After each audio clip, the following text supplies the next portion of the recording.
स्वागत है आप सभी का हमारे YouTube channel the steno pulse पर।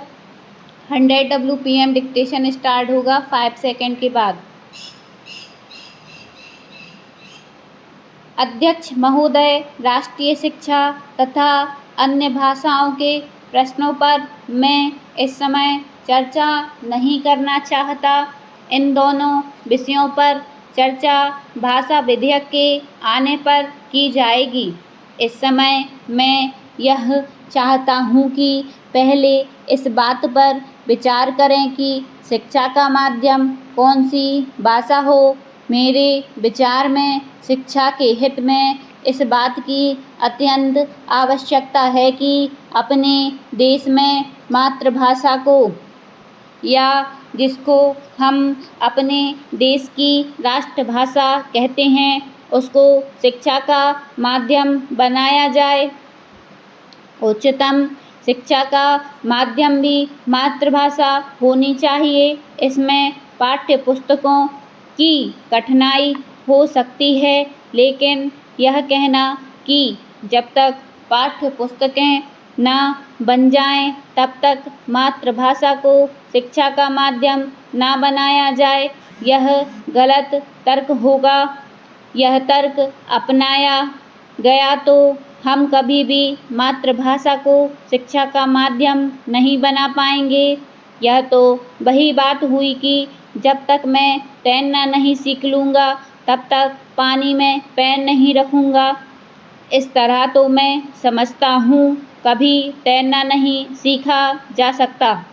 इसलिए किसी तरह एक बार पानी में कूद जाएं, एक बार यह फैसला ले लें कि मातृभाषा को शिक्षा का माध्यम बनाया जाएगा, और तत्काल यह फैसला लेकर शिक्षा शास्त्रियों से कहा जाए कि वे तेजी से पाठ्य पुस्तकें तैयार करें या उसका अनुवाद करें। पैराग्राफ। विज्ञान की शिक्षा के बारे में कहा जाता है कि विज्ञान की पढ़ाई का माध्यम मातृभाषा में होने से बड़ी कठिनाई का सामना करना पड़ेगा। मैं इस बात को नहीं मानता।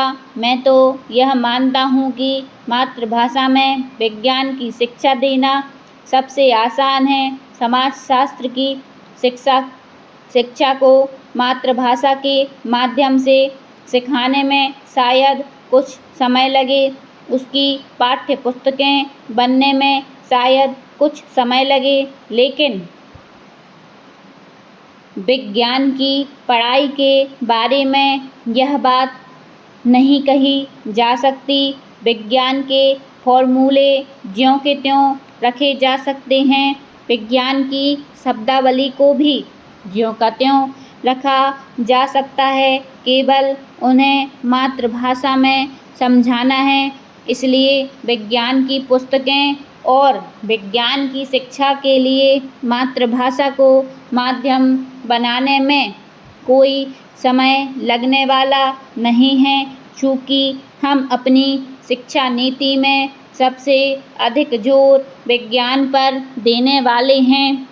इसलिए मैं समझता हूँ कि यह सबसे अच्छा कार्य होगा यदि हम मातृभाषा को शिक्षा के माध्यम के रूप में स्वीकार कर लें।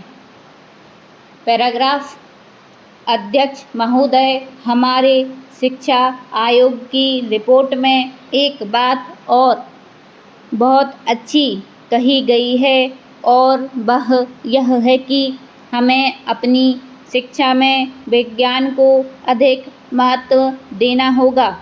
आज की दुनिया में यदि हम तेज़ी से प्रगति करना चाहते हैं तो इसमें कोई शक नहीं है कि विज्ञान की शिक्षा पर सबसे अधिक जोर दिया जाना चाहिए। लेकिन इसके साथ साथ श्रीमान, मैं यह भी निवेदन करना चाहूँगा कि विज्ञान की शिक्षा के साथ साथ हमें अपने बच्चों की अन्य विषयों की शिक्षा पर भी महत्व देना चाहिए। स्टॉप।